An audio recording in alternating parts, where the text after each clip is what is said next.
Très bien. Maintenant, je pense que nous sommes connectés. Bonjour à tous. Bienvenue Bonjour. à ce webinaire sur la franchise, sur la gestion de la boulangerie-pâtisserie en franchise, les secrets de gestion, animé par Snapshift. Je suis Aurélien Lemasson, Head of Brand chez Snapshift. Je serai votre animateur pour cette séance. Merci beaucoup à vous de vous joindre à nous. Je vais y arriver. Snapshift, pour ceux qui ne nous connaissent pas, nous sommes une solution de gestion et de simplification et de planning RH pour toutes les TPE et PME du retail, donc pour tout ce qui est pour les boulangeries notamment. Donc, on vous aide à vous faire vos plannings et à gérer votre boulangerie au quotidien. Pendant tout le webinaire, juste avant de rentrer dans le vif du sujet, eh bien, attendez, je crois que oui, mon écran est partagé, c'est bien bon. Donc, normalement, la présentation est bien sur votre écran. Donc, du coup, pendant toute la durée du webinaire, vous aurez la possibilité de poser vos questions en direct à droite de votre écran dans le petit onglet questions. Donc, nous recevons toutes vos questions et donc, du coup, elles seront posées pendant le webinaire lors d'un moment spécifiquement dédié pour cela. Parce que ce webinaire sera structuré en 3 parties, mais juste avant de vous en parler, je profite pour accueillir nos intervenants. Donc, en premier lieu, Nathalie et Christophe Girardet, fondateurs et gérants des boulangeries Victor et compagnie basées à Lyon. Bonjour Christophe et Nathalie. Bonjour. Salut Aurélien, bonjour tout le monde. Super, merci beaucoup de nous avoir rejoints, c'est super top, alors qu'on imagine que vous devez être particulièrement busy en cette période très particulière, on va dire. Donc, est-ce que vous pouvez nous parler en 1 minute des boulangeries Victor et compagnie?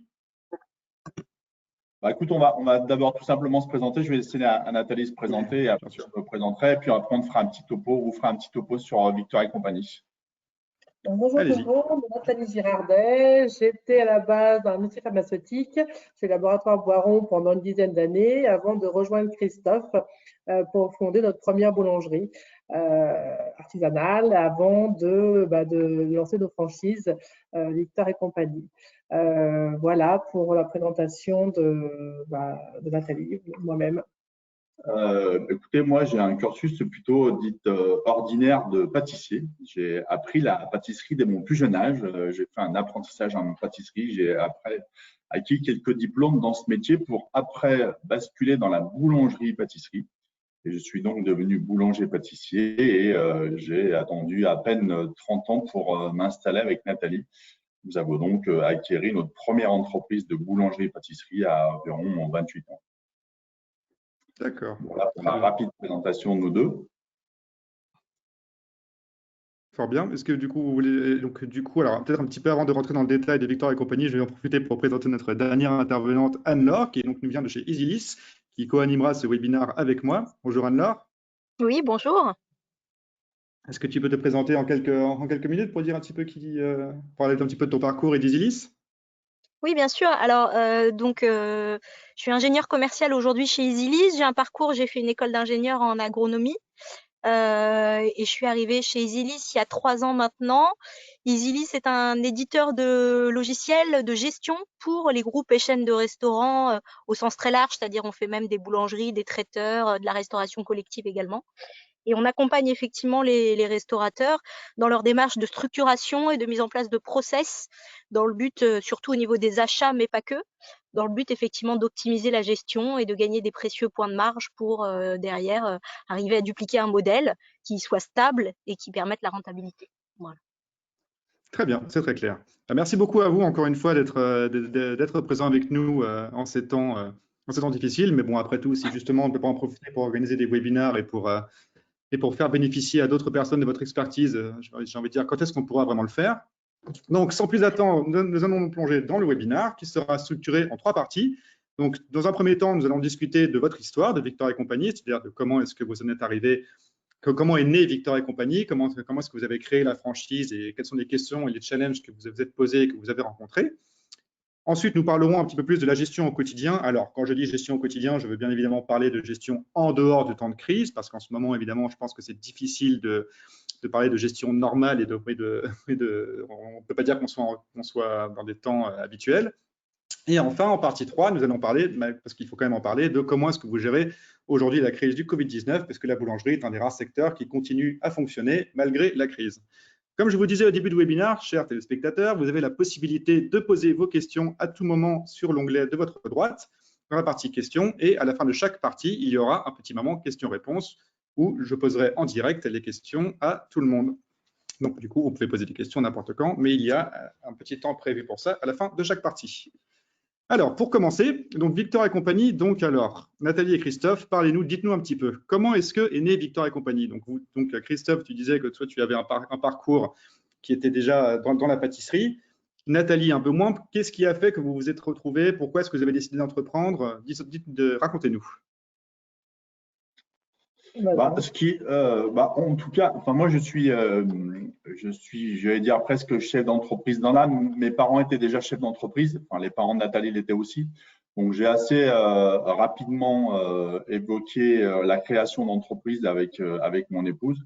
Et moi j'avais donc cette partie métier avec la boulangerie-pâtisserie.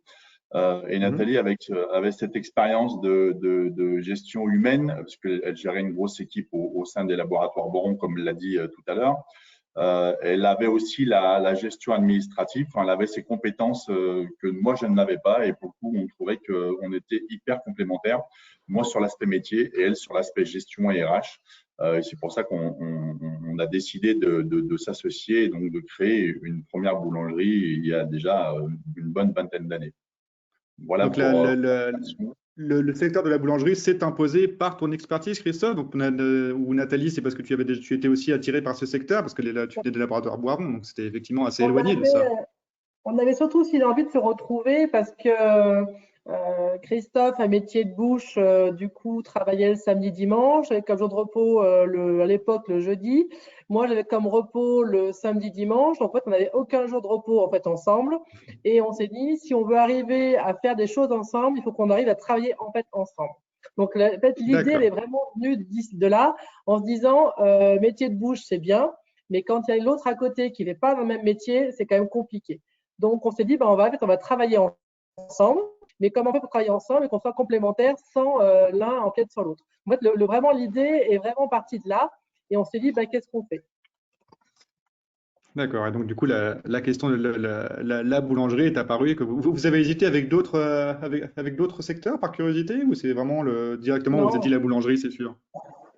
Non, pas du tout. Moi, mes parents étaient artisans bouchers et moi, j'ai une peur bleue du sang et du coup, comme j'ai peur aussi des couteaux, ça risque pas que je fasse boucher.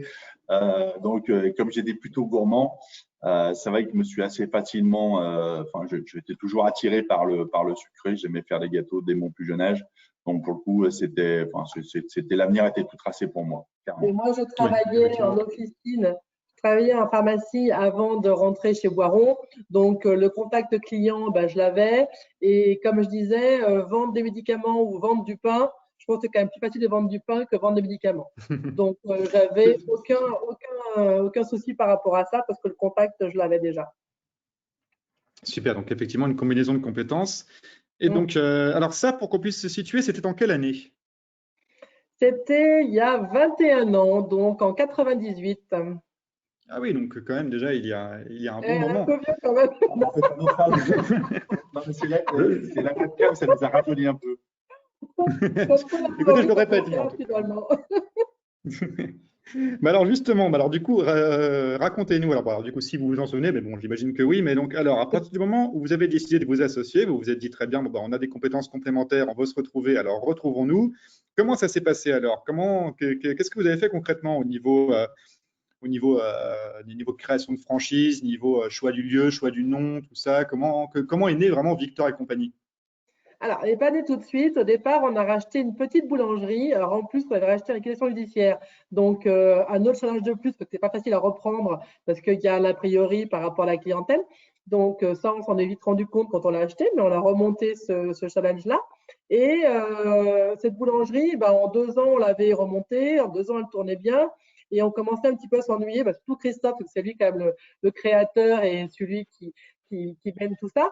Et on s'est dit, c'est bien, mais on a un peu marre, là, on tourne en rond, on aimerait voir un peu plus grand, qu'est-ce qu'on fait?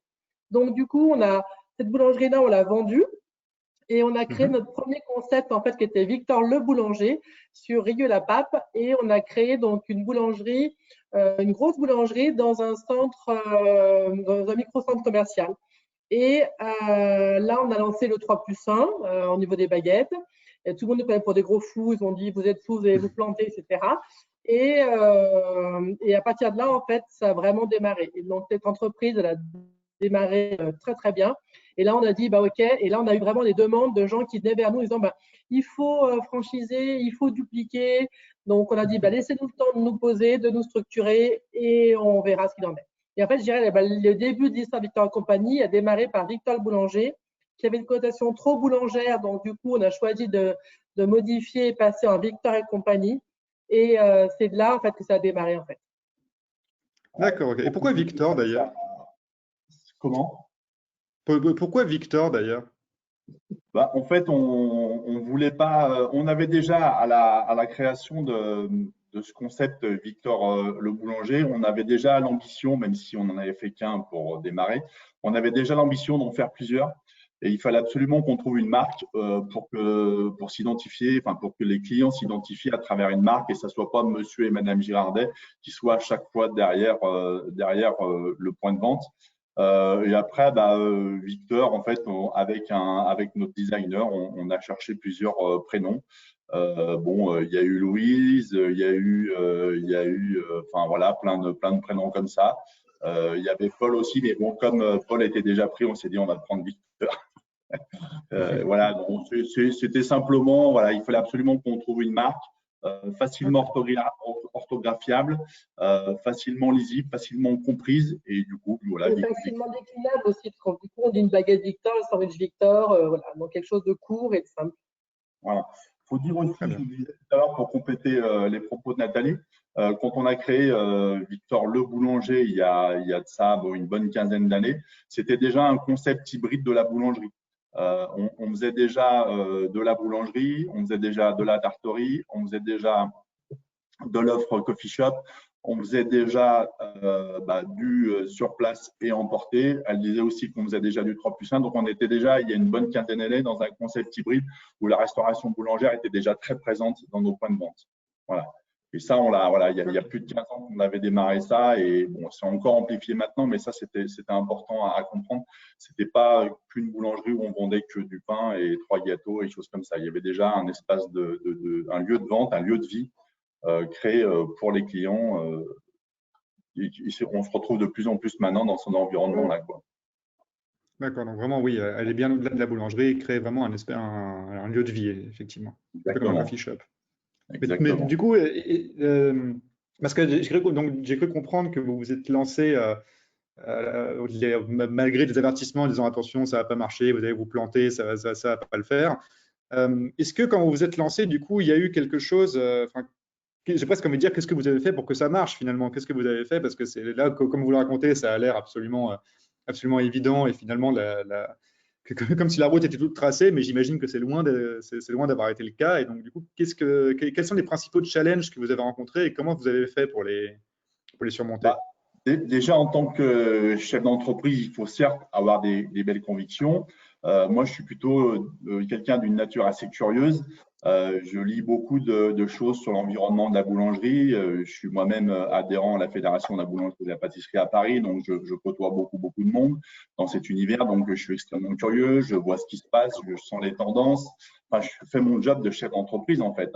J'ai senti que l'environnement coffee shop, l'environnement restauration boulangère, là à l'heure actuelle, le click and collect, la livraison, ça fonctionne très très bien en ce moment. Je pense qu'il faut toujours avoir cette longueur d'avance et puis montrer à nos clients et à notre environnement qu'on est des gens plutôt hyper proactifs. Et du coup, on crée le besoin et la demande, quoi. C'est ça. Oui, mais il y a 15 ans, le click and collect et l'environnement étaient différents. Oui, alors, oui, il n'avait pas à l'époque. Ça n'existait pas encore, mais ce que je veux dire par là, c'est qu'il faut être extrêmement curieux de ce qui se passe dans notre environnement, faire des salons, aller à l'étranger, rencontrer des gens, enfin, faire ce qu'on fait, partager notre expérience, ce qu'on fait là aujourd'hui. C'est une manière de s'inspirer, de comprendre ce que font les uns et les autres pour qu'on puisse adapter son point de vente à son environnement et à sa zone de chalandise. Après, il faut aussi écouter les clients et puis leur proposer. Quand on a fait sur le premier magasin qu'on a eu à Rieux-la-Pape, c'est là en fait qu'est née notre farine 100% locale, avec notre farine locale. Et du coup, on a avec les agriculteurs fait venir les agriculteurs dans les magasins en disant, bah voilà, parlez de votre farine, est-ce que ça vous intéresse, faire des essais, etc. Et on a vu, bah, les clients étaient à l'époque déjà très réactifs. Alors maintenant, c'est la grande mode, mais nous, quand on l'a lancé, c'était pas du tout la mode, on était les premiers à le faire. Donc, c'est aussi, je veux dire, bah, écouter les clients, les demandes, savoir un petit peu qu'est-ce qu'ils pensent, et puis bah, essayer, proposer. Il y a des choses qui vont marcher, ben, tant mieux. D'autres choses qui ne vont pas marcher, ben, on arrête et on passe à autre chose. Mais c'est aussi, en fait, chef d'entreprise, c'est ça, c'est être à la demande. On voit bien aujourd'hui, on va en parler tout à l'heure, aujourd'hui, notre métier, il a changé. Depuis la crise, on ne fait plus le même métier. Aujourd'hui, on fait boulanger, mais épicerie aussi, parce qu'il y a une demande et bah, cette demande, il faut répondre à notre demande de nos clients. Donc en fait, c'est en permanence, si j'ai bien compris, un petit peu s'adapter en fait. C'est-à-dire que même si on a ses convictions et son modèle de base et ses idées, il faut aussi se dire que voilà, bon, bah, les clients ne réagissent pas forcément, la demande n'est pas forcément là où on pensait qu'elle était, et donc il faut s'adapter en permanence. C'est ça. Exactement. Est-ce que justement vous avez un exemple Pardon? Non, je voulais juste revenir sur un point que Nathalie a rapidement survolé.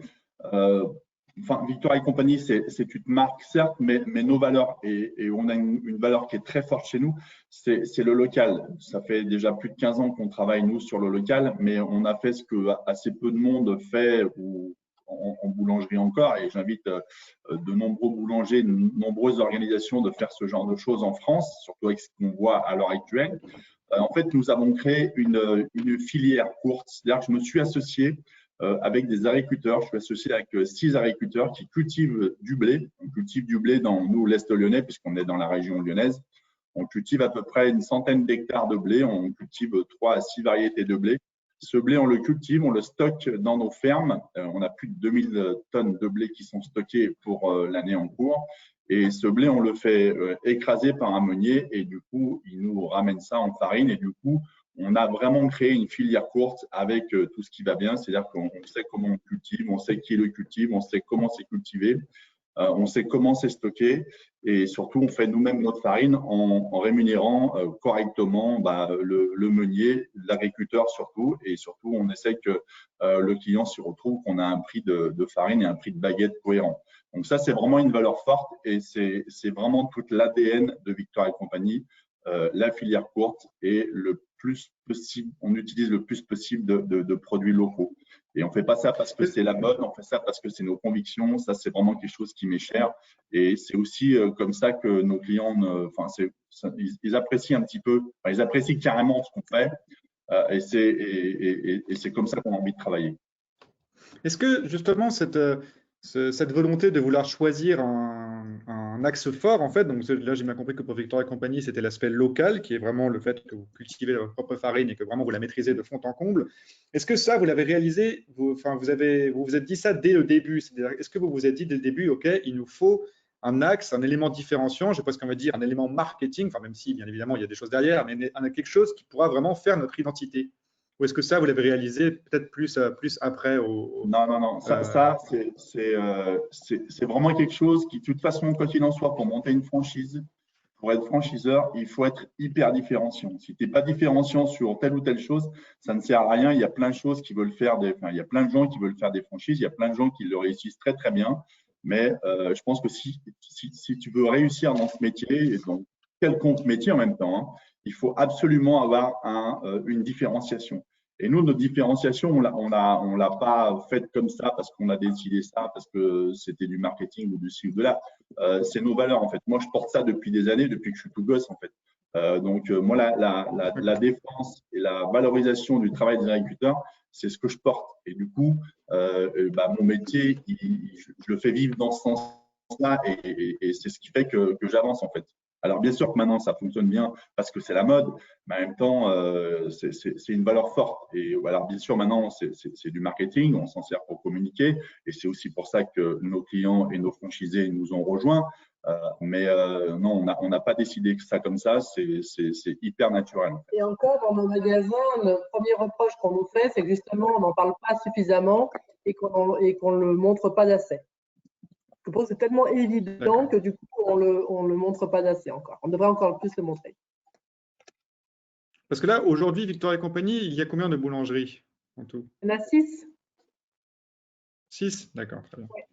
Et alors, parce qu'en fait, c'est assez fort, vraiment, parce que j'ai le sentiment que là, en vous écoutant, bon, après, c'est peut-être aussi parce que c'était il y a 15 ans, mais que du coup, maintenant, vous connaissez parfaitement bien votre sujet, ce qui est normal, mais que presque tout s'est passé, en fait, parce que vous aviez la connaissance nécessaire, le background de créateur d'entreprise, de chef d'entreprise, et en même temps, vous avez la connaissance secteur de la pâtisserie et de la boulangerie. Mais donc, du coup, moi, j'ai presque envie de vous poser la question, si jamais, quand même, si jamais tout était à refaire, si jamais vous avez l'opportunité de recommencer, qu'est-ce que vous feriez différemment au début de Victor et compagnie? Y a-t-il quelque chose que vous avez fait, un choix que vous avez fait qui finalement ne s'est pas avéré payant, ou alors, entre guillemets, un piège dans lequel vous êtes tombé, ou une erreur à ne pas faire? Non, si c'était à refaire, moi je ferais la franchise beaucoup plus tôt parce qu'en fait on a mis beaucoup de temps parce que on voulait tout maîtriser, être sûr, etc.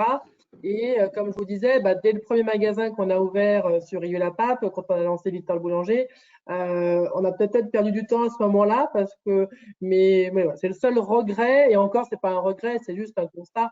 Mais parce que on voulait peut-être prendre aussi notre temps et on aime bien que les choses soient bien faites.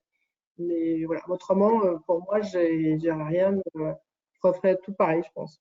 Toi?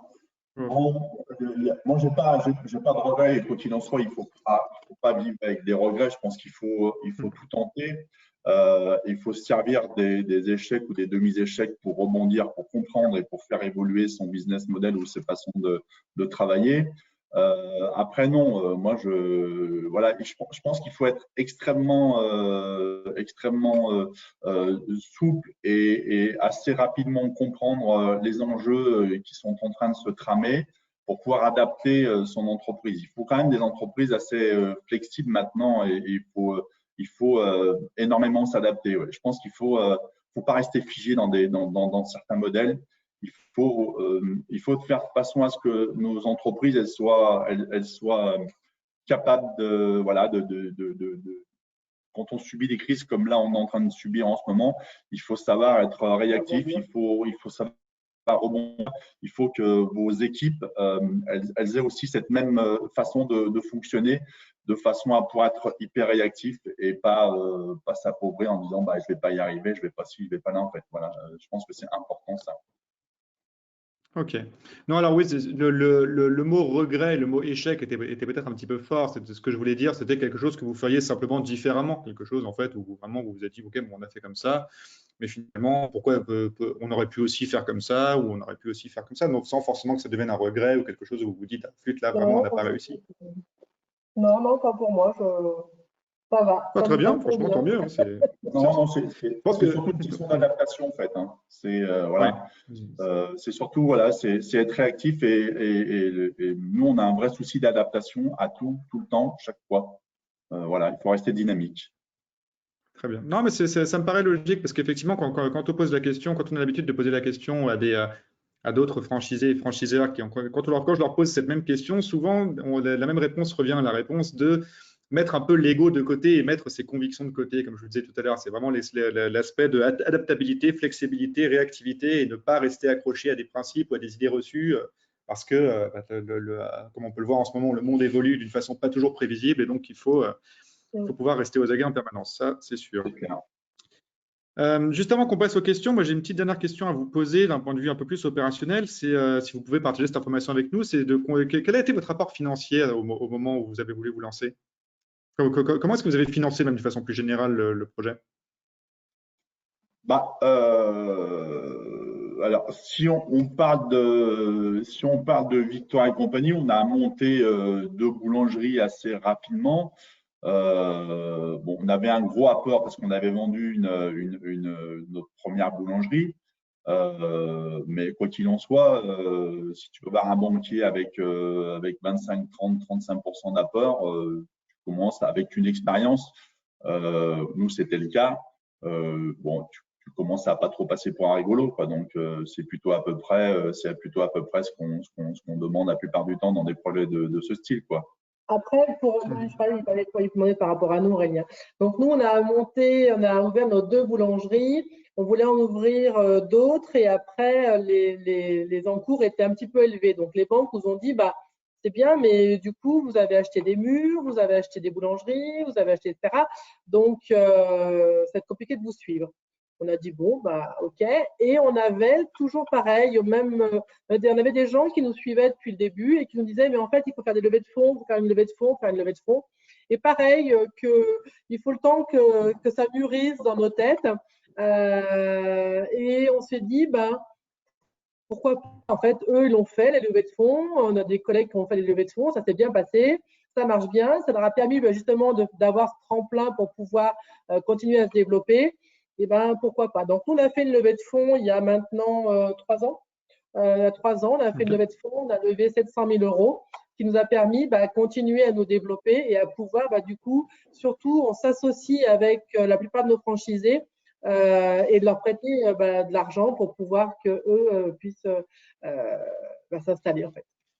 Donc, du coup, on joue vraiment ce jeu-là, c'est qu'on est franchiseur, mais on est aussi partenaire puisque on s'associe avec eux dans l'histoire.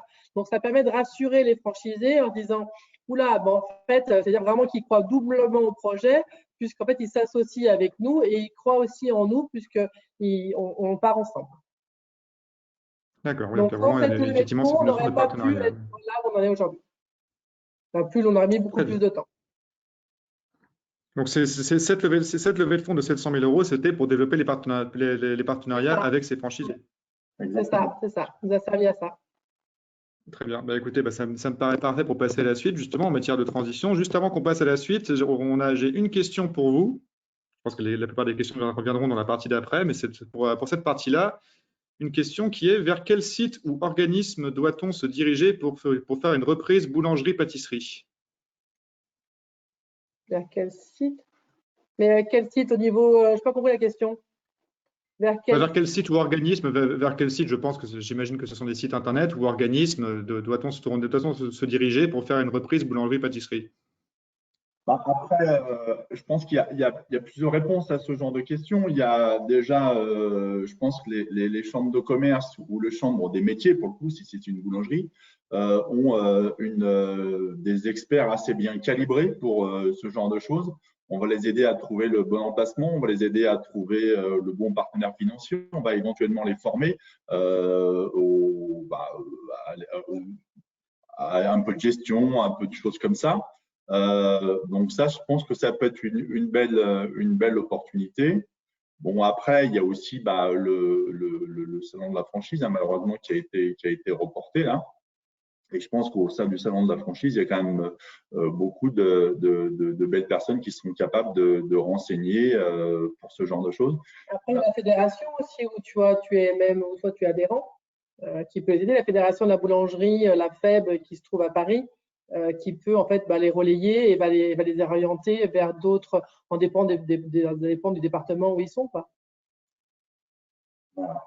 Oui, je pense que c'est ça, c'est quels sont les organismes qui peuvent vous aider en tout cas à faire une reprise, ou est-ce qu'il y a un passage obligé vers un organisme particulier pour faire une reprise boulangerie-pâtisserie? Je pense que la question… Il n'y a pas d'organisme particulier en fait, chacun le fait pas comme il le sent, mais en fait en fonction s'il a déjà ses banquiers, s'il a son franchiseur, s'il n'a pas de franchiseur, s'il le prend en nom propre. Voilà. Mais surtout, voilà, il s'adresse déjà au syndicat ou à la fédération de la boulangerie sur Paris et chambre des métiers, ils vont déjà bien les orienter en fait. Okay. Maintenant, enfin, je sais que nous à Lyon, on a créé une marque, c'est un incubateur qui s'appelle Live, L-Y-V-E. Et là, on va trouver, c'est un petit peu le guichet unique pour la création d'entreprise. Et là, on va pouvoir, par rapport au projet, par rapport aux ambitions, on va essayer de les orienter vers la bonne personne, les bonnes personnes. Mais essentiellement, moi, je dirais chambre de métier, choses comme ça. Ok, non, effectivement, ça me paraît logique.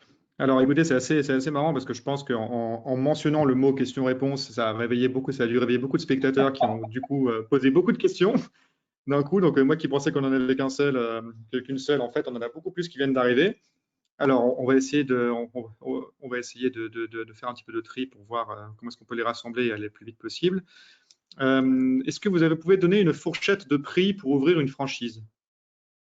Alors, chez nous, la Solitaire Compagnie, le droit d'entrée est de 20 000 € et après, on a 5% de royalty. Donc, c'est-à-dire qu'en fait, par rapport à votre chiffre d'affaires tous les mois, vous avez 5% que vous allez nous reverser. Et en fait, ces 5%, ils correspondent à tout ce qu'on va vous amener en service, c'est-à-dire tous les prix qui sont négociés, mais on en parlera dans la deuxième partie, tout ce qui est formation en interne, tout ce qui est soutien via Snapshift, via EasyLease, via la crise sanitaire, la crise qu'on a actuellement, et la communication aussi, donc tout ce qui est réseaux sociaux, les affiches, et puis la marque, quoi, faire durer la marque. D'accord. Donc après, ça c'est le droit d'entrée. Et après, donc nous, pour Victor et compagnie, on vise que sur des boulangeries qui sont quand même moyennes, moyennes grosses, c'est-à-dire avec un chiffre d'affaires au minimum entre 700 000 euros. Parce qu'au-delà, en dessous, c'est quand même compliqué, je trouve. Et donc après, il faut avoir 20% à peu près d'apport au niveau des banques. Et c'est là en fait où on intervient. Mais on verra ça dans la deuxième partie, justement, on vous en parle après. Très bien. Et alors, attendez, je pense qu'il y a beaucoup de questions, mais j'essaye aussi en même temps de faire le tri entre cette partie-là et cette partie d'après. Ouais. Il y a des gens qui prennent déjà de l'avance. Je sens beaucoup d'impatience dans les spectateurs.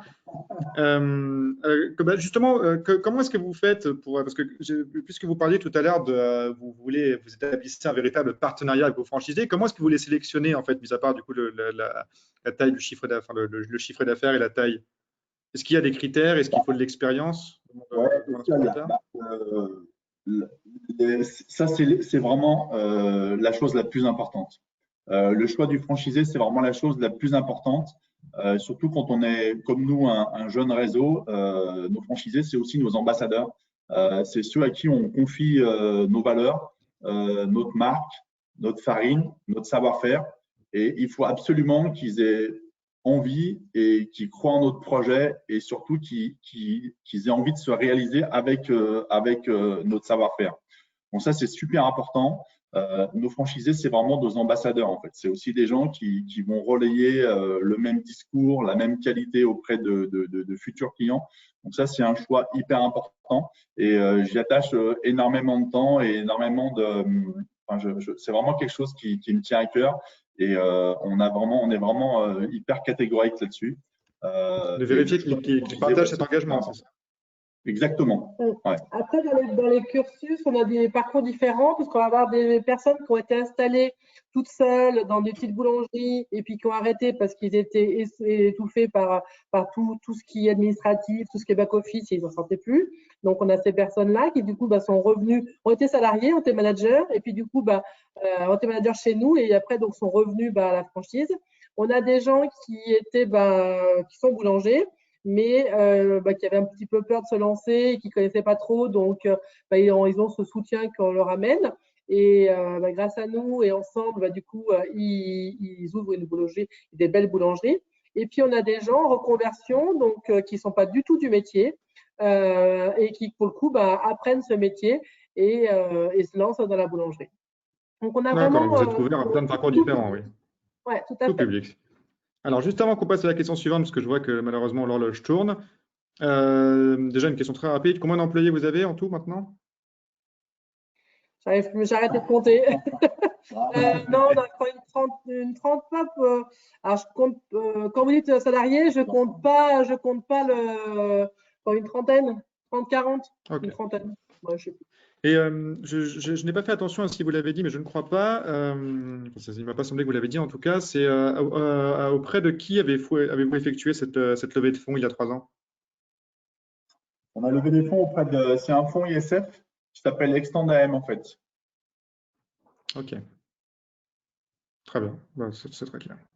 Alors, je vois qu'il y a encore d'autres questions, mais pas mal de ces questions se retrouvent dans la partie 2, parce que c'est plus de la gestion opérationnelle. Donc, on va y passer pour introduire le sujet et j'imagine que votre discours va permettre de répondre à pas mal de questions. Donc, maintenant, on va parler de la gestion au quotidien. Encore une fois, il ne s'agit pas du quotidien actuel, hein, évidemment. Il s'agit du quotidien hors Covid-19. Je précise pour si jamais il y a des spectateurs qui viennent de nous rejoindre.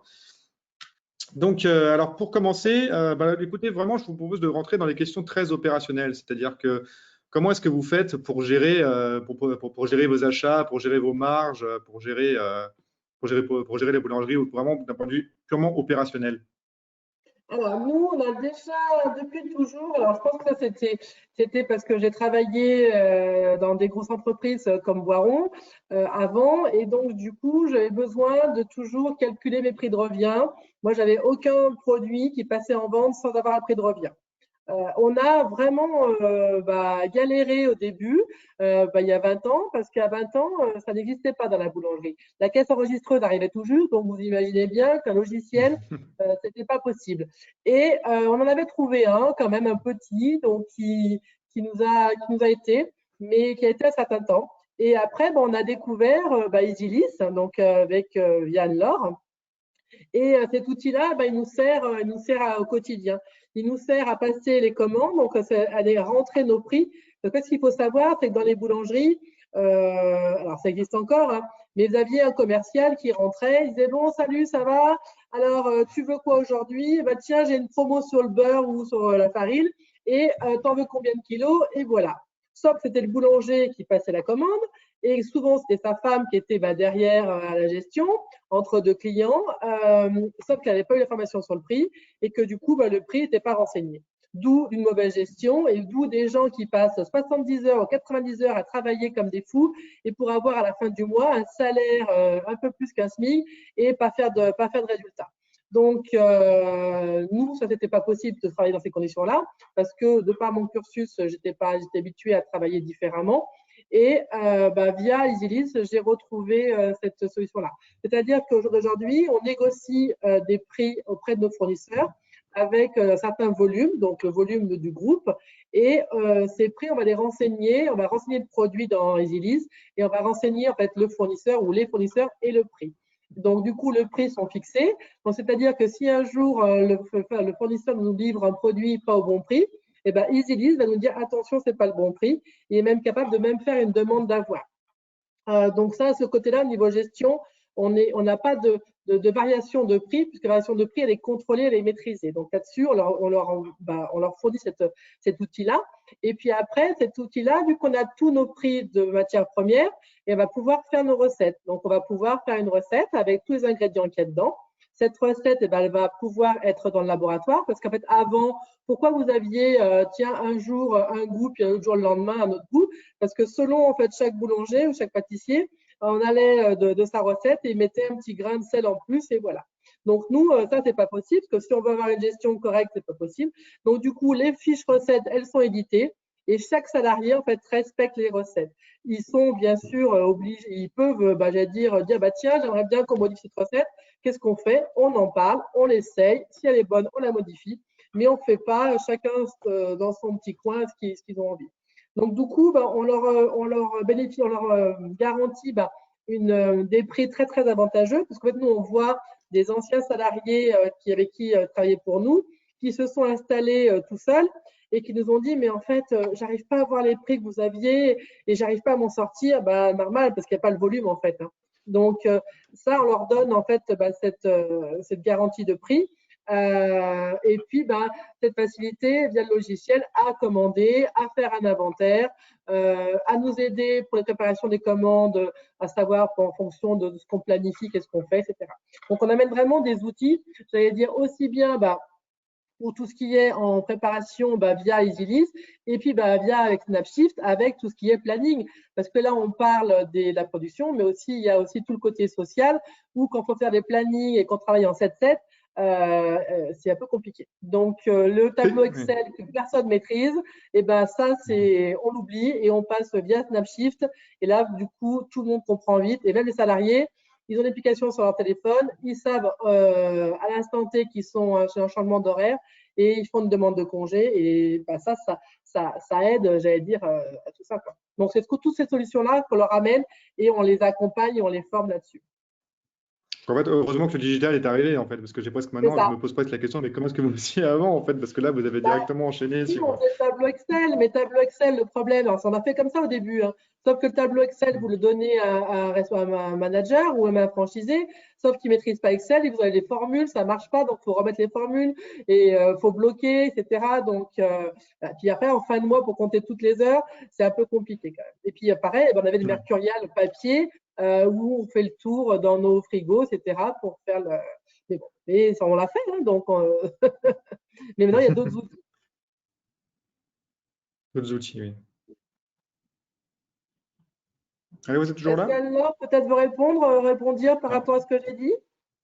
Non, oui, je trouve que ça complète très bien, enfin, ça illustre très bien comment effectivement les outils ont pu vous accompagner. C'est vrai que les outils, il faut quand même préciser qu'ils sont là pour poser une structure, mais ils vont pas faire à la place d'eux. Donc, c'est vrai que les premières étapes, c'est quand même d'arriver à structurer les achats, d'arriver à négocier des prix auprès des fournisseurs. Je parle pour la partie achat. Et effectivement, ça aide beaucoup dans le but déjà de structurer son business et ensuite de voir un peu plus loin à ouvrir d'autres succursales. Mais effectivement, voilà, l'outil, il va aider au quotidien dans la gestion, dans la structuration du business, mais il va pas faire pour vous en fait. Donc, il faut bien mettre en amont aussi des process opérationnels, négocier des prix, commencer à réfléchir effectivement à des plannings, etc. Et là, les outils, vous en tirerez le plein profit en fait. Donc, vous avez bien suivi les étapes qui sont logiques et pour tirer à profit le meilleur des outils, c'est effectivement comme ça qu'il faut faire. Tout à fait. Moi, j'ai un exemple très concret d'un franchisé qui, donc, on a des mercuriales hein, qu'on leur donne pour passer leur commande avec tous les produits qu'ils commandent chez tel fournisseur, etc. Et qui, lorsque je vais les aider pour vérifier les factures, faire rapprochement BL, bordereau, livraison, facture, et je vois une référence de rond carton qu'on met sous les gâteaux qui n'était pas référencée. Et je lui dis, bah tiens, tu as une nouvelle référence? Je ne la vois pas. Elle me dit, ah oui, parce que là, tu comprends, pour les galettes, on n'avait que 2 tailles. Moi, j'aurais bien aimé une 3e taille, donc j'ai pris cette taille-là. Je dis, bah, parfait. Sauf qu'en fait, tu ne nous as pas demandé qu'on référence cette taille de carton. Et du coup, ça aurait été bien qu'on le fasse. Je dis, bah oui, mais bon, tu sais quoi, c'est pour la période des galettes, donc il n'y a pas bien d'intérêt. Je dis, bah regarde, viens voir. Donc, tu vois, en fait, le prix de la petite, petit carton, il me dit oui. Et tu vois le prix de la grande taille du carton, oui. Et regarde ton prix du moyen carton que tu as commandé. Et là, il regarde, il me dit non, je crois qu'il y a un problème. Je dis non, il n'y a pas de problème. En fait, le prix de son carton moyen était 1,5 fois plus cher que le grand carton. Parce que le prix n'était pas négocié, qu'il l'avait commandé chez le fournisseur comme ça, sans aucun référencement, et qu'il avait payé le prix le plus cher. Et je dis, bah, tu vois, en fait, ton carton, tu aurais mieux fait de prendre un carton plus grand, quitte à le couper ou quitte à, même s'il y a des bases pas de grand chose, ça ne gênait pas. Mais du coup, tu vois l'intérêt en fait de négocier. Et là, il me fait, ah non, mais ça, je ne le ferai plus jamais. Donc voilà, ça sert aussi à ça en fait. Et souvent, les gens ne se rendent pas compte de ce qu'on peut leur apporter en fait en négociant les prix via le groupe. En fait. Puis ne pas se tromper de référence aussi. Enfin, j'ai plein d'anecdotes comme ça qui me disaient des restaurateurs qui me disaient voilà, moi j'achète de la mangue, je passe mes commandes par téléphone à mon fournisseur et en fait une fois sur deux il me livre de la mangue qui vient soit par avion soit par bateau, sauf que la mangue qui vient par avion elle est 4 fois plus chère. Mais c'est pas de la mauvaise foi ni du fournisseur ni en fait c'est juste qu'il traite un volume de commandes et qu'après derrière effectivement si on sait pas de quoi on parle, de quel produit on parle ni de quel prix de base de référence on parle. Eh ben, les coûts de revient, les marges, elles sont pas du tout respectées. Donc forcément, on dévie complètement de ce qu'on avait ciblé et on n'arrive plus à rien gérer. Et ça passe par des tout petits détails comme ça, en fait, qui accumulés la différence.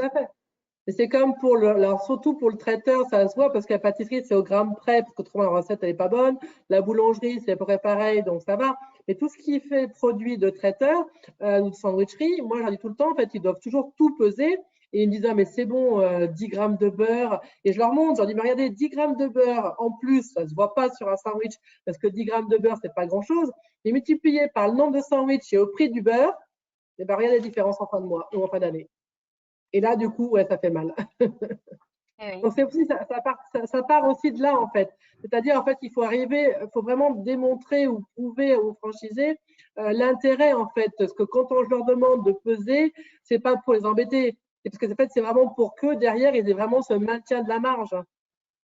Exactement. Nous, tous nos franchisés, en marge, ils ont une marge brute entre 70 et 75%, en fait, qui est une très bonne marge dans notre métier, puisque la moyenne nationale est à 67-68%, je crois. Très bien. Et puis déjà, le prérequis, c'est bien sûr d'avoir toutes ces données, de pouvoir les connaître, parce qu'il y en a beaucoup. qui ne savent même pas quelle est leur marge réelle, quel est leur prix d'achat. Donc déjà, avoir cette connaissance, c'est très important. C'est aussi les premières étapes pour arriver à construire un business. Tout à fait. Tout à fait. Et alors, donc du coup, là, c'était pour la partie achat et marge. Donc maintenant, bon, je vais vous poser la question surtout à Nathalie parce que c'est vraiment votre casquette. Mais du coup, pour tout ce qui est pour tout ce qui est RH et administratif, donc comment ça se passe pour la gestion au quotidien? Alors, nous, on a Snapshift, comme vous l'avez, comme je l'ai dit, pour tout ce qui est gestion des plannings des salariés, avec leur compteur d'heures, c'est-à-dire les heures qu'ils font en plus, les heures qu'ils font en moins, quand ils peuvent les rattraper, etc. Tout ce qui est la maladie, quand ils sont malades, ça se marque dedans. Tout ce qui est les congés payés. Donc, ça nous simplifie, en fait, en fin de mois, on édite un rapport, et ce rapport, du coup, on n'a plus qu'à le rentrer dans Silae, Silae ou un autre logiciel pour les payes. Et les payes, elles se font beaucoup plus rapidement. En fait, ce qui nous fait gagner, moi, avant, avec Excel, je mettais une journée pour faire toutes les payes, pour préparer les payes, en fait. Avant, les envoyer chez le comptable, parce que je compte toutes les heures de nuit, les heures de dimanche, les jours, les congés payés, les maladies, etc. Donc, c'était un vrai casse-tête chinois. Maintenant, ça me prend avec Snapshift, allez, 2 heures, c'est fini, en fin de mois, c'est fini. J'ai gagné énormément de temps. Et aussi, je gagne du temps aussi par rapport à notre comptable, parce que du coup, ces outils-là, ces rapports, je peux les envoyer sur le logiciel du comptable. Et en fait, le comptable, il a pu saisir, ça arrive directement dans son logiciel. Donc, le risque d'erreur est quand même bien moindre. Et surtout, je gagne du temps. Et qui dit gagne du temps chez le comptable, c'est de l'argent aussi en fin de mois ou en fin d'année, parce que le temps qu'on passe chez le comptable, il vous le facture. Donc, on gagne aussi là-dessus et on a cette sécurité que c'est à 99% juste, en fait. Donc, cette partie-là, elle est bien. C'est important aussi, je vais juste rebondir là-dessus. Nous, on essaye beaucoup on n'essaye pas, on travaille beaucoup sur la marque employeur. On essaye beaucoup de travailler avec nos équipes et de valoriser nos managers, en fait. Et ne serait-ce que de les avoir formés, nos managers, à leur logiciel de Snapshift, ça les a énormément responsabilisés. Ils savent qu'il faut qu'ils soient extrêmement bienveillants et payants sur les horaires des équipes. Il faut qu'ils soient ultra carrés parce qu'après, comme ça passe directement en comptabilité et on paye, s'il y a des erreurs, forcément les équipes ils vont revenir vers eux. Je comprends pas pourquoi je paye été payé, pourquoi ci, pourquoi là. Donc en termes de marque employeur aussi, c'est vraiment un super outil de valorisation des managers et ça fait énormément grandir nos managers aussi. Et nous, pour le coup, ça nous libère un peu de temps. Et comme l'a dit Nathalie, je trouve ça un peu stupide de passer des jours et des heures à faire ce genre de travail, sachant qu'on a des formidables logiciels qui peuvent le faire à notre place et qui le font bien mieux que nous. On a aussi gagné du temps par rapport à tout ce qui est donc au social et tout ce qui est la législation. Parce que la législation change énormément et on est sans arrêt en train de demander à notre comptable, tiens, là, c'est comment, ça a changé, etc. Ou nous, on a un avocat en droit social qui est pour le groupe et à qui on pose des questions. Depuis qu'on a Snapshift, on lui pose quand même bien moins de questions, parce que ce qu'il faut savoir, c'est que Snapshift, vous renseignez en fait la convention collective à laquelle vous appartenez. Et donc, du coup, de ce fait-là, par exemple, si vous dépassez, vous n'avez pas mis de temps de pause, il va vous dire attention, vous n'avez pas mis de temps de pause. Si vous dépassez l'heure réglementaire par jour, il va vous dire attention, l'heure réglementaire par jour, vous l'avez dépassé. Si vous dépassez l'heure entre l'heure de fin du soir où il termine et l'heure de matin où il démarre, ils vont vous dire attention, là, vous n'avez pas le droit. Donc, j'allais dire en fait que de lui-même, l'outil nous corrige, nous dit attention, là, vous êtes pas bon. Donc, du coup, ça sensibilise aussi pas mal de managers et les équipes. Et surtout, ça vous gagne du temps parce que quand vous avez un contrôle et que vous dites non, je savais pas, en fait, les inspecteurs vous disent, vous savez quoi, vous savez pas, vous devez savoir. Sauf qu'on peut pas tout savoir parce qu'on ça change sans arrêt. Oui. Donc, ça, c'est vraiment important. Et nous, ce qu'on apporte aussi aux franchisés, c'est que lorsqu'ils ont un souci ou une question, ils nous la posent. Si on ne sait pas répondre, on la pose directement à notre avocate en droit social et avec qui, du coup, on les accompagne comme ça. Donc, tout ce qui est partie back-office, on a un avocat en droit social, un avocat en droit des affaires et qui, du coup, prennent le relais et c'est nous qui les aidons après à répondre. On répond à leurs questions, en fait. Ou même avant même qu'ils aient des questions, on leur dit ce qu'il faut faire, en fait. Ok, donc effectivement, donc en fait, sur cette partie-là, Snapshift, c'est la partie vraiment gain de temps d'un côté pour vous et responsabilisation marque employeur sur la partie plus salariée, en fait. C'est Si ça. vraiment on veut synthétiser. Ouais, c'est ça. Alors, du coup, pour continuer à avancer, parce que je vois que je continue à voir que le retourne, mais en même temps, je pense que c'est très intéressant de parler de tout ça. Quels sont les indicateurs de performance et les ratios que vous suivez au quotidien, d'un point de vue vraiment plus performance? Les ratios qu'on suit au quotidien, c'est la masse salariale, puisque ça, c'est important. Toute la partie, le montant des achats, pour pas qu'il augmente trop d'un seul coup, qu'est-ce qu'il en est.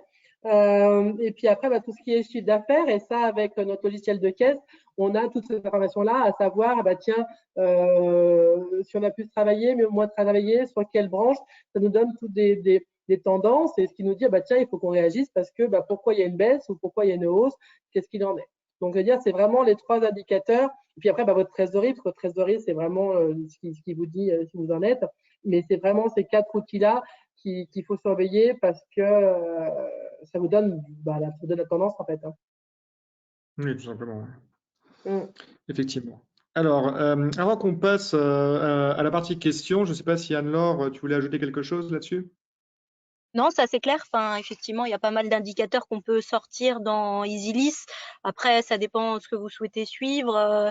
La valorisation du stock aussi peut être intéressante. Voilà, toutes sortes d'indicateurs qui permettent aussi, déjà pour un site en propre, mais dès qu'on commence à construire encore une fois une franchise, de pouvoir comparer les sites les uns avec les autres, c'est ce qui peut être aussi intéressant à suivre derrière dans l'ensemble des indicateurs. Voilà. Ok.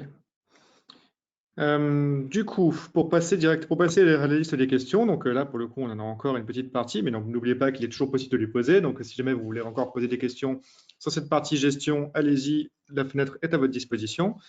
Pour commencer, une question qui dit, sachant que votre concept se différencie entre autres par le local, envisagez-vous d'étendre les franchises sur d'autres régions? Et si oui, comment recherchez-vous les meuniers partenaires? Alors, pour le moment, c'est vrai qu'on va se limiter à la région Auvergne-Rhône-Alpes, qui est déjà assez vaste, hein, c'est déjà une belle région. Et en même temps, ça a plus de sens de cultiver du blé dans l'Est lyonnais et de nourrir la région Auvergne-Rhône-Alpes. Pour le moment, ça a assez peu de sens d'aller ouvrir une boulangerie Victoire et compagnie à Nantes, à Paris ou à Marseille. Effectivement, je pense que une fois qu'on aura à peu près maillé toute la région Auvergne-Rhône-Alpes, il va falloir qu'on s'attelle peut-être à créer, mais pour le coup, j'ai le savoir-faire, nous avons le savoir-faire pour ça, à créer peut-être une autre filière comme on l'a créé avec mes agriculteurs. Et du coup, monter ce triptyque qui est le meunier, les boulangers et les agriculteurs. Et je pense que c'est comme ça qu'on pourra arriver à développer d'autres business un petit peu sous la bannière Victoire et compagnie. Mais sinon, ça a assez peu de sens, encore une fois, d'aller installer une boulangerie Victor à Nantes, même si c'est une très, très belle ville. Ok, d'accord, oui, effectivement. Alors, une question qui avait été posée dans la première partie, mais qui est plus seconde partie. Il y a quelqu'un qui dit « Bonjour, je suis sensible à vos engagements et à vos efforts sur des filières courtes. » Donc, ça, c'est déjà très sympa. Que proposez-vous comme accompagnement pour vos franchisés? Et quand vous dites que vous avancez avec eux, qu'est-ce que vous entendez par ça? Pour toute personne Comme qui le voudrait disait se Nathalie tout lancer à en l'heure, franchise avec vous. comme le disait Nathalie tout à l'heure, en fait, on est quand même un jeune réseau de franchises et on ne peut pas se tromper. Et c'est aussi bien les estimer que d'investir à leur côté, d'aller voir le banquier à leur côté et puis d'amener tout ce qui est back-office, notamment avec tous les outils et tous les achats qu'on a mis en place, enfin les protocoles d'achat qu'on a mis en place avec tous nos partenaires fournisseurs. Après, c'est vraiment un petit peu la boîte à outils, elle est ouverte. Hein, j'allais dire, ça dépend des compétences de chacun et ce que chacun veut. C'est clair que pour quelqu'un qui est déjà dans l'environnement boulangerie, on va bien plus lui apporter l'environnement back-office, gestion, contrôle des marges et tout ça, et formation des équipes au niveau du management. Alors, il y aura aussi pas mal de formations au niveau des produits, mais on part du principe que si la personne elle est déjà boulanger, elle a déjà pas mal de compétences. Et vice-versa, en fait, quelqu'un qui n'est pas dans l'univers boulangerie, on va vraiment, avec nos pilotes, essayer de les former, on va pas essayer, on va les former à la boulangerie-pâtisserie. Ils vont passer plus de 3 mois chez nous pour pouvoir les former à la vente, à la boulangerie. Et c'est vrai que sur des profils comme ça, ils ont plutôt des facilités sur la gestion et on aura certainement un petit peu moins de choses à leur apporter. Donc, c'est vraiment, on a une grosse boîte à outils en fait et on est vraiment ultra précis. On amène ce que la personne a besoin et on n'hésite pas dès les premiers rendez-vous, une fois qu'on a on s'est calé avec notre franchisé, on essaye on ouvre la boîte à outils, on lui dit si tu as besoin de ça, ça et ça, on te formera sur ça, ça et ça, on t'accompagnera plus sur ça, ça et ça. Un petit peu comment on peut répondre à tout ça. Sur la partie financière, donc du coup, en fait, on voit avec eux quel apport ils ont, parce qu'on a des personnes avec nous qui avaient très peu d'apport, mais qui avaient une grosse envie de s'installer et avaient les compétences. Et donc nous, on s'associe avec eux, donc c'est-à-dire qu'on amène aussi de l'argent dans la société. Et on a aussi un fonds d'investissement qui peut les aider et prendre le relais et en fait les aider dans l'accompagnement et ils rembourseront ce prêt-là une fois que leur prêt de la boulangerie sera fini, un prêt in fine. Ok, très bien, c'est très clair. Merci beaucoup. Écoutez, je pense qu'on va partir à la dernière partie parce que je vois encore une fois que l'heure tourne. Du coup, qui est la partie la plus actuelle, donc la partie gestion de la crise du Covid-19 actuelle. Donc, vous parliez au tout début, et puis j'ai l'impression que c'était un fil rouge de cette discussion de l'adaptabilité et de la flexibilité. Donc, alors, dites-nous tout. Comment est-ce que vous vous êtes adapté et comment est-ce que vous continuez à gérer aujourd'hui les boulangeries malgré la crise? Alors, ce qui était super important c'était de pouvoir réagir et de pouvoir répondre à notre clientèle B2C. On fait aussi du B2B, mais là, assez rapidement, tout le marché s'est écroulé. Donc là, il a fallu qu'on mette assez rapidement, dans les 2 premiers jours, des boulangers au chômage partiel. Après, on a créé un site de e-commerce en 2 jours, en fait. Et ça, c'est de la réactivité. Alors, on n'a pas tout mis, on a mis une vingtaine de produits. Là, maintenant, on a un peu du coup, rajouté et élargi d'autres produits. Mais écoute, en 3 jours, on a mis en place un site de vente en ligne avec de la livraison, avec des frais de livraison qui étaient dégressifs et à partir de 30 €, ce qui n'est quand même pas un énorme panier, la livraison est gratuite. Et du coup, on commence à pas mal se débrouiller. On entre une quinzaine et une vingtaine de livraisons par jour et on livre de la viennoiserie, on livre du pain. Alors maintenant, on va livrer des œufs, on livre de la farine. Alors la farine, c'est assez simple pour nous parce qu'on l'a fait notre farine, donc on en vend toute l'année. Mais là, les volumes, c'est pas loin de 20 à 30 kilos, des fois 40 kilos de farine en paquet de 20 kilos qu'on vend par jour à nos clients.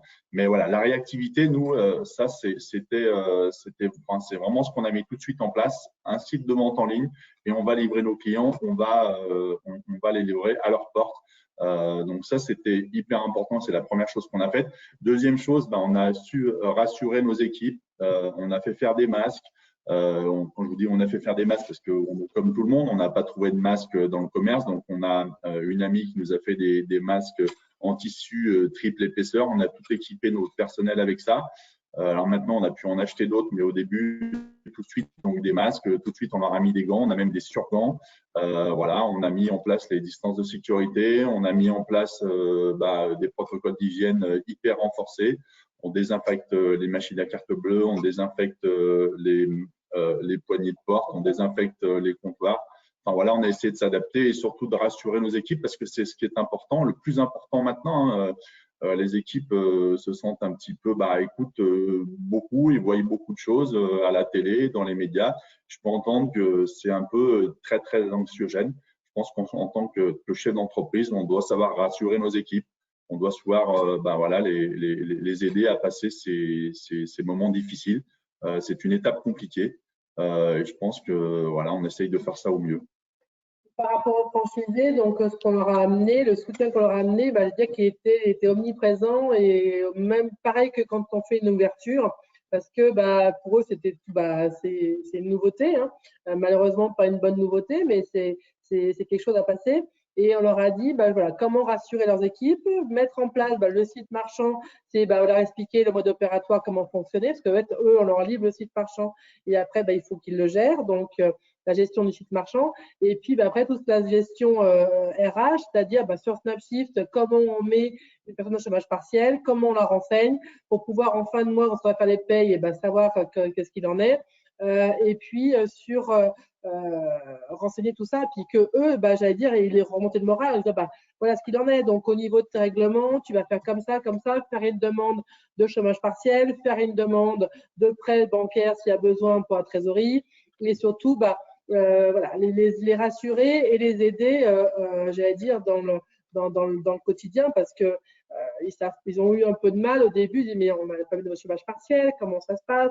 Et on dit, si, ton chiffre d'affaires, regarde, il diminue, tu fais plus de B2B, donc ça, il faut que tu réduises ça. Réduire la gamme, par exemple, sur l'offre restauration rapide, qu'il n'y en a presque plus. Par contre, on compense en faisant l'épicerie, chose qu'ils n'auraient jamais pensé faire, mais qui, dans ces moments-là, ça aide, ça soulage les clients qui sont contents et ils veulent payer en grande surface parce qu'ils en ont un petit peu marre. Et chez le boulanger, ils vont trouver tout. Et puis, modifier les horaires de livraison, d'ouverture du magasin. Donc, toutes ces questions-là, on les a vues avec eux. Et puis, on leur a donné nos expériences et leur dire, il faut que tu fermes comme ça, il faut que tu fasses comme ça, il faut que tu fasses comme ça, il faut que tu fasses comme ça. Voilà. Et puis, on les 6 jours et on est en lien avec eux tous les jours. Les 6 Victoria Company sont encore ouverts aujourd'hui? Oui, ils sont tous ouverts en 7/7 et ils ont modifié les horaires, donc tous. Voilà. Très bien. Donc ça, vraiment, c'est cette réactivité, c'est ce côté vraiment bienveillant que vous avez mis en place, c'est ce qui a permis, en fait, j'ai l'impression aussi de faire la différence, de faire en sorte que les franchisés ne deviennent pas fous et ne soient pas morts de peur et de faire preuve encore une fois d'adaptabilité. Oui, puis pareil, au niveau des commandes, on leur dit, voilà, là, faut pas trop commander, il faut d'abord prendre dans vos stocks, modifier un peu quelques recettes, voir ce qu'il en est, mais il faut faire attention aux coûts et aux dépenses parce que la période est compliquée et il faut pouvoir tenir sur la durée parce que on sait très bien qu'il va falloir tenir la durée et ceux qui vont s'en sortir, c'est ceux-ci en fait. C'est important aussi, tout à l'heure on parlait des outils informatiques, pour le coup, quand vous avez un outil de front office qui est hyper puissant et qui fonctionne bien et avec beaucoup de réactivité, vous savez exactement ce que vous vendez plus, ce que vous vendez plus que d'habitude dans ces périodes-là. Et ça permet vraiment d'adapter votre gamme, d'adapter votre fabrication, votre production. Parce qu'on ne peut plus, clairement, avec ce qu'on vend à l'heure actuelle, je ne vais pas dire on est à des années-lumière, mais on vend on vend des choses qu'on ne vendait pas et des choses qu'on ne vend plus. Enfin, ça a énormément évolué. Et si on n'a pas ces outils-là pour voir exactement quel est notre chiffre d'affaires, j'allais dire heure, par famille de produits, c'est très compliqué de pouvoir réagir. Si tu n'as pas ces outils-là, tu ne peux pas réagir. Et du coup, s'il faut que tu attendes 3 semaines ou 15 jours pour réagir, c'est juste pas possible. Et puis, par rapport aux clients, c'est là aussi tout à l'heure, comme vous disiez, on va se différencier parce que les clients vont s'en souvenir, parce qu'ils ont su, ils vont se rappeler qu'en période de crise, on a été capable de leur vendre du pain, mais des œufs, de la farine, du sucre, du beurre, de l'huile et des lentilles, quoi. Et ça, nous, tous les jours, ils nous remercient parce que du coup, ils vont se rappeler que, oui, Victor, c'était pas qu'une boulangerie en période de crise. Alors, c'est sûr qu'on ne va pas le faire tout le temps parce que ce n'est pas notre métier et ce n'est pas notre vocation. Là, on est en train de mettre en place pour demain et après-demain 2 sortes de paniers, paniers de légumes et de fruits, parce qu'on a de la demande aussi. Donc, il a dit, comment on fait? On n'est pas primeur. Donc, voilà. Donc, là, on a fait 2 paniers avec des produits différents et on les met en place dès demain ou après-demain sur notre site et dans les magasins. Oui, donc c'est une véritable mise sur le futur. Oui, pardon. Je disais, comme notre ADN, c'est aussi les circuits courts, c'est aussi les producteurs. On a aussi la chance dans cette belle région d'Auvergne-Rhône-Alpes d'avoir une région où il y a énormément de fruits, énormément de légumes. Et du coup, je pense que la défense et le soutien de nos producteurs, c'est aussi ça, c'est aussi de les aider, c'est aussi de leur acheter leurs produits et puis de les livrer chez nos clients. Ils sont bien contents de les trouver et d'avoir des bons produits frais qui sont livrés dans leur porte tous les jours. Ah oui, c'est sûr. Oui, c'est effectivement ce que vous disiez. j'imagine. Ouais. Puis c'est gagnant Non, pour tout le monde, quoi, parce que vos clients, comme ils se font déjà livrer vos produits, ils peuvent élargir un peu la gamme et dépanner d'autres produits. Ça reste dans vos valeurs en faisant des circuits courts aussi avec Bien sûr. les producteurs locaux. Donc c'est vrai que pour tout le monde, je pense que c'est vraiment intéressant. C'est une très bon axe, je pense, de diversification. Hein. C'est hyper intéressant de faire ça. Ouais. Alors, c'est sûr que c'est du travail, hein, parce qu'en amont, il faut organiser les paniers, il faut les faire, il faut prévoir, etc. Mais d'un autre côté, c'est ce qui demain, j'allais dire, après la crise, eh ben, les clients vont s'en rappeler. Et c'est Bien sûr. ce qui s'est passé et je pense que ça va continuer comme ça. Mais après, je pense que vos franchisés et votre personnel aussi vont s'en rappeler de ça, de la façon dont vous avez géré la crise aussi, de l'accompagnement que vous leur avez fourni, et de montrer que vous êtes là pour eux, même quand les temps sont durs, parce que bon, bah, là, on a l'exemple parfait, on ne sait pas quand ce genre de crise peut arriver, donc c'est toujours rassurant de dire, bon, bah, au moins si ça arrive, bah, mon franchiseur, il va m'accompagner, il ne va pas me laisser me démerder, quoi. C'est quand même C'est ça. très Nous, rassurant. notre téléphone est toujours branché H24 et ils savent qu'ils peuvent nous appeler à n'importe quelle heure, on répond tout le temps. Bah, c'est parfait. Super. Alors, pour finir, on a reçu quelques autres questions. Alors, pas sur la crise du Covid-19, parce que ça, je pense que là-dessus, vous avez été très clair et qu'il n'y a pas non plus grand-chose d'autre à dire. Mais plus, encore une fois, juste trois questions finales sur sur la gestion au quotidien. Alors, première question. Avez-vous une consolidation des données de vos KPIs pour l'ensemble du réseau ou chacun gère à son niveau son propre pilotage? Chiffre d'affaires, marge, catégorie, etc. En fait, non, chacun, en fait, on définit sa gamme, on a un tronc commun. Et après, du coup, les prix peuvent être différents en fonction des emplacements. On sait très bien que, par exemple, un magasin qui va être en place centre-ville ne va pas avoir les mêmes prix qu'un magasin juste à la campagne. Donc, là, on est capable de différencier ça. Et après, donc, du coup, la gestion, vu que c'est des entités qui sont propres, chaque gestion, en fait, elle est à chaque magasin, en fait. Oui. Ça me paraît clair. Est-ce que vous privilégiez les implantations en ville ou en zone commerciale? On a les deux actuellement. Voilà. Donc après, c'est au cas par cas. Donc, on a les deux actuellement. Donc, on s'adapte Vous aux deux. n'avez pas de recommandations particulières. Il y a pas, c'est vraiment, voilà, c'est en fonction de l'opportunité que vous avez. En centre commercial, il y a d'autres contraintes qui viennent se rajouter, c'est-à-dire par rapport aux horaires, par rapport, etc. Mais ça, il faut le savoir. Mais autrement, après, voilà. Après, ce qu'il faut, quoi qu'il en soit, il faut une boulangerie avec des places assises, il faut une boulangerie avec une terrasse, il faut quand même une grosse activité restauration boulangère, ça veut dire qu'il faut quand même beaucoup de business autour avec une belle clientèle. Euh, voilà, avec aussi du résidentiel pour acheter du pain au quotidien. C'est vraiment un ensemble de choses, mais pour le coup, voilà, comme nos boulangeries sont des vrais lieux de vie où on peut consommer tous les jours, du petit déjeuner au café du matin, au déjeuner, au goûter de l'après-midi. Et puis aussi, on peut venir chez nous quand il se passe ce que j'appelle le syndrome du frigo vide de 17 heures.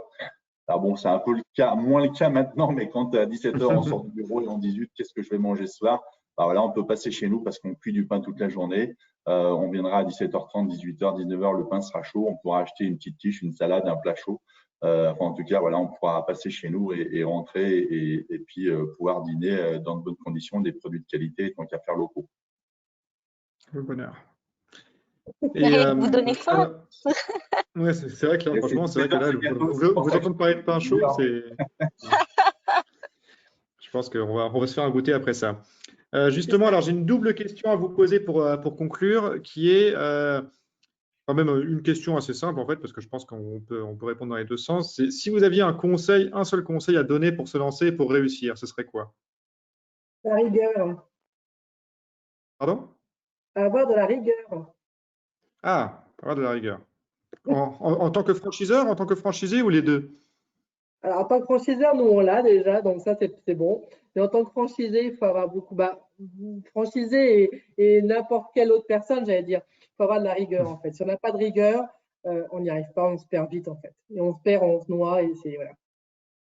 Alors, surtout, en plus, vous le savez très bien, vous, aussi bien Anne-Laure qu'Aurélien, dans le logiciel, si on n'a pas cette rigueur-là, si par exemple, à la rigueur, ça va, si vous ne rentrez pas vos prix d'achat, votre recette elle va être fausse, vos commandes vont être fausses, vos stocks vont être faux, et là, vous n'allez pas comprendre. Et pareil pour les plannings, si vous remplissez pas les horaires qu'ils ont fait ou les congés qu'ils ont pris ou la maladie, quoi que ce soit, donc la rigueur, en fait, c'est toujours ce que je leur dis et ça les fait rire.